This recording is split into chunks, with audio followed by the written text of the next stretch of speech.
Dans une région lointaine où la forêt s'étendait à perte de vue, vivait Max, un grand chien costaud au pelage brun et luisant. Max appartenait à une famille qu'il adorait et le traitait comme un membre à part entière. Un jour, lors d'une promenade dominicale, Max s'aventura un peu plus loin que d'habitude. À la poursuite d'un papillon curieux, il se retrouva bientôt perdu dans l'immensité de la forêt. Malgré sa taille et sa force, Max se sentit d'abord un peu craintif dans cet environnement inconnu. La nuit tomba, et le bruit des chouettes rendit l'atmosphère encore plus effrayante. Mais Max, courageux et persévérant, se rappela de ce que lui disait toujours grand-papa Rolf, un bon chien n'abandonne jamais. Alors qu'il cherchait un endroit pour se reposer, Max entendit des bruits autour de lui. Des yeux brillants l'observaient. C'était une meute de loups, le chef s'appelait Lupa, une louve grise aux yeux perçants. Plutôt que de l'attaquer, Lupa s'approcha et renifla Max.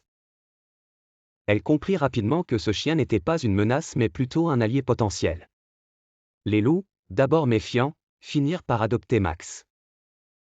Avec sa force et son intelligence, Max devint rapidement un membre respecté de la meute.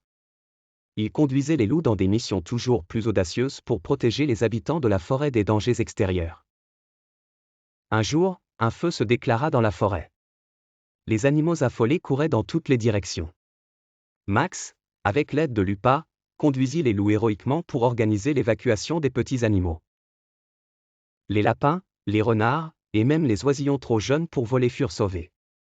Grâce à leur courage et à leurs efforts, la plupart purent s'en sortir sains et saufs.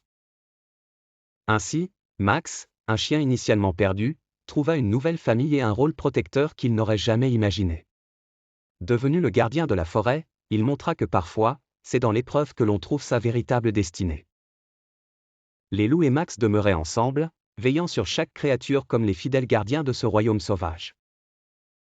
Les animaux, reconnaissants, le nommèrent désormais Max, le protecteur, et tous vécurent en harmonie dans cette belle et vaste forêt.